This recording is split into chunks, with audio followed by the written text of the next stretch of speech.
Të nderuar koleg, sot do t'ju paraqes rastin e një anomalie kardiake, siç është stenoze pulmonare, e cila ka një incidencë të ulët në periudhën prenatale. Në fakt përbën rreth 3% të kardiopatëve kongjinitale dhe shfaqet si një pengesë në rrjedhën nga ventrikuli. Ventrikuli i djathtë drejt qarkullimit pulmonar, që zakonisht shkaktohet nga anomali të valvulës pulmonare. Së njëjtës, format supravalvulare dhe subvalvulare janë të rralla, prej ngushtimit mbi valvulën ose hipoplazisë së degëve pulmonare, për formën supravalvulare, edhe hipertrofisë ventrikulare, për formën subvalvulare.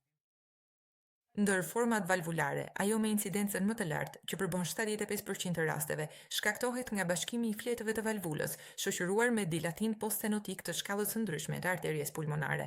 Më pas, në 20% të rasteve, shkaku është displazia e fletëve, me pamje hiperekogjene e të trashura, që sjell hipomobilitet të valvulës. Vetëm në 5% të rasteve, flitet për hipoplazi valvulare, me një unas që paraqitet.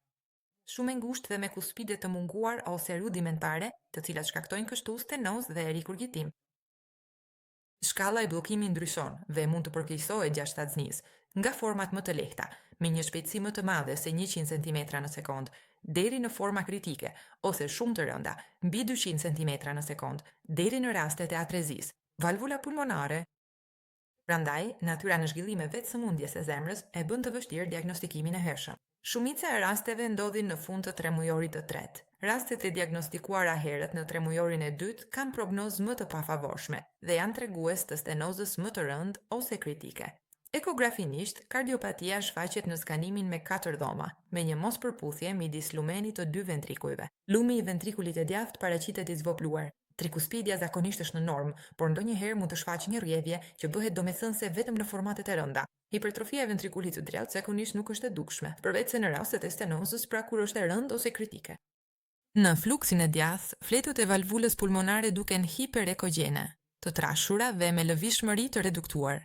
Kuspidet pulmonare janë gjithmonë të dukshme brenda lumenit gjatë ciklit kardiak, madje edhe gjatë sistolës ventrikulare, faz kur valvula duhet jenë të hapura e nuk duhet të shihen. Për më tepër, është e pranishme kjo hektazi me dilatim poststenotik. Lëprerjen 3 baza, trakea, thelbësore është aplikimi dhe përdorimi i core Dopplerit dhe power Dopplerit, pasi ato lejojnë të evidentohen ky fluks turbulent përmes valvulës pulmonare.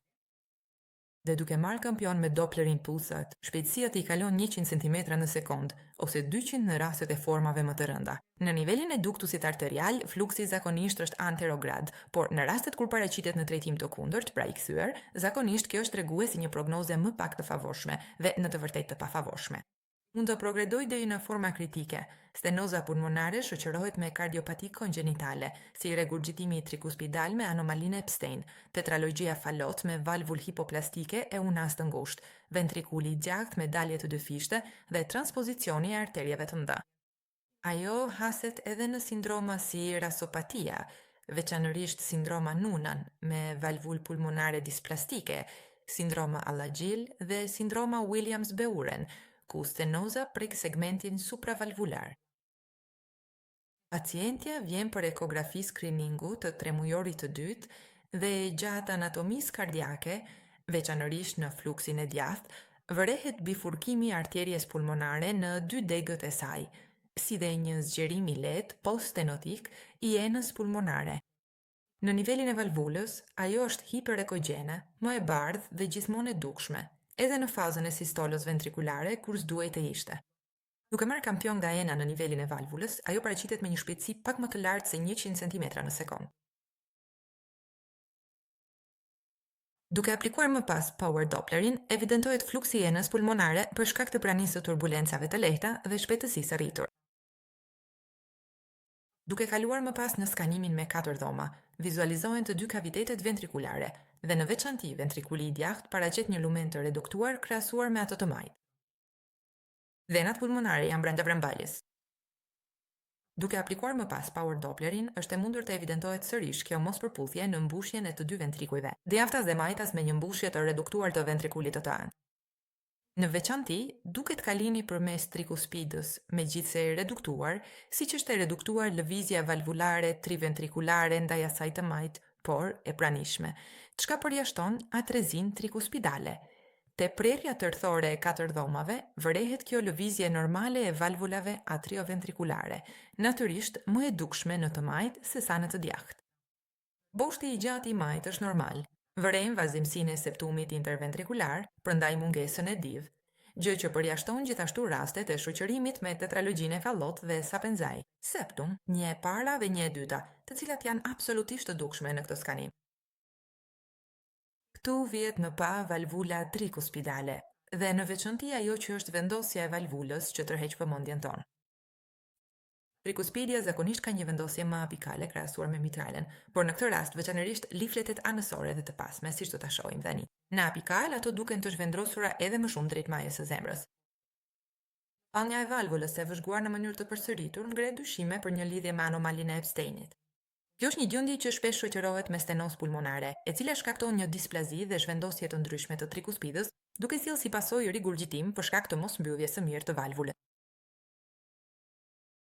Duke kaluar te kampionimi i valvulës mitrale, ajo paraqitet plotësisht e mbyllur dhe funksionale.